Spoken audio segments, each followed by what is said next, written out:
My name is Dan Parisi, and I'm a senior partner at BTS, and I lead the global business simulation practice. The focus of this presentation is to explore the history of adult learning and how learning has evolved across many human endeavors.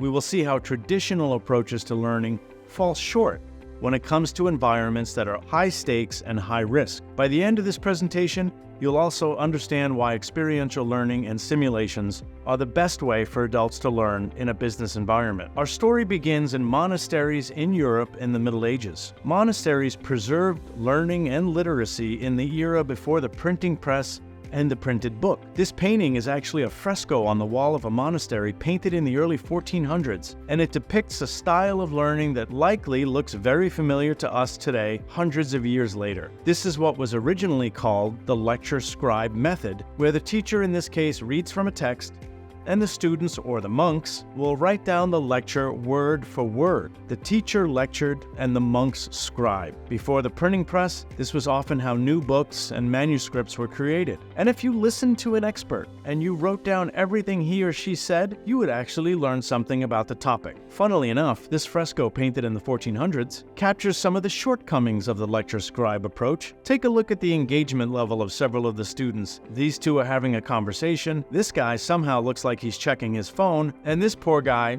he's asleep. For over 500 years, the lecture scribe approach is the unchallenged dominant paradigm. It literally went global, migrating from monasteries to universities and colleges all over the world, until an important invention comes along in 1890 at Harvard Law School.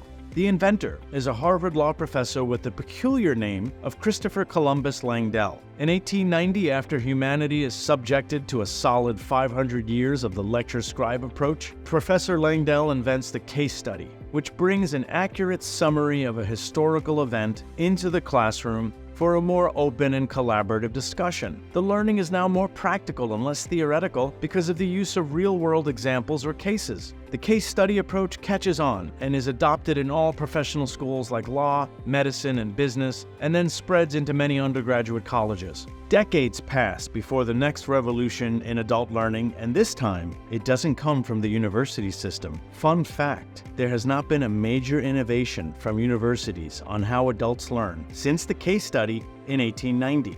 In the 1920s, an emerging aviation industry is desperately in need of a new approach to teach pilots. Tragically, too many young people were dying and too many expensive planes were being lost during the training of future pilots. You can't use the lecture scribe approach to teach flight theory and then put a new pilot in a plane and say, okay, now try flying. So some enterprising flight instructors invented a very rudimentary airplane cockpit simulation. It was basic, it was crude, and it worked. Flight simulators allowing for high-fidelity, real-world practice immediately saved lives, saved equipment, and reduced risk. Once again, decades pass until another profession that deals with high-stakes, high-risk skills creates the Harvey Human Medical Simulator in 1968. Now, medical residents can test new skills, they can make medical mistakes in a safe environment, not on fellow living, breathing human beings. In both aviation and medicine, simulations were created to train people in high-stakes, high-risk skills where practice in a safe environment increased performance in the real world. Outside of aviation and medicine, can you think of another industry where the stakes are high, the risks are high, and practice in a safe environment would increase performance? That's right, you guessed it. The next innovation in adult learning occurs in 1986 with the BTS business simulation. As any manager would attest, whether you're a business executive leading a multi-million-dollar business or the head of a functional area, the impact of poor business decisions on people, jobs, and capital can be devastating. We can see this in business headlines every day. So at BTS nearly 4 decades ago, we innovated a simulation methodology that allows managers and leaders to practice making business decisions in a safe environment, to test cause and effect, to understand the broader perspective of how value is created or lost in a business. For the first time, simulations were being used to improve business decision-making. And since business is a team sport, many of our simulations allow cross-functional teams to practice making complex decisions together in pursuit of sustainable growth. When you look at these 4 groups of people, what do they all have in common?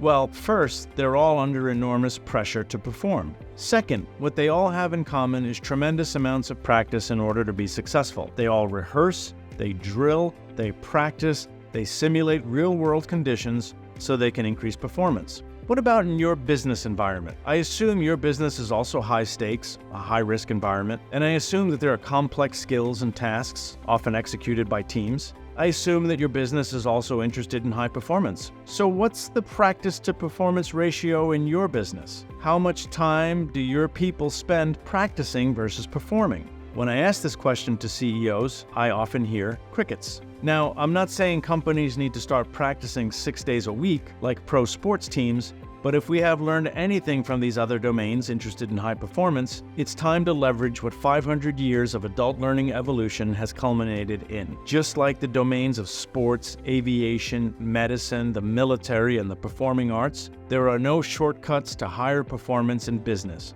Practice in a safe environment, simulation, increases performance, and makes for better business leaders and better people managers. The BTS family of business simulations allows leaders in any business to increase performance through practice and simulation. Whether it's having cross-functional teams of VPs running your entire strategy into the future, or general managers leading a business unit to balance growth and profitability, or a team of middle managers practicing how to lead a new process, or managers learning how to give feedback to direct reports, or hiring managers putting candidates through a day-in-the-life simulation.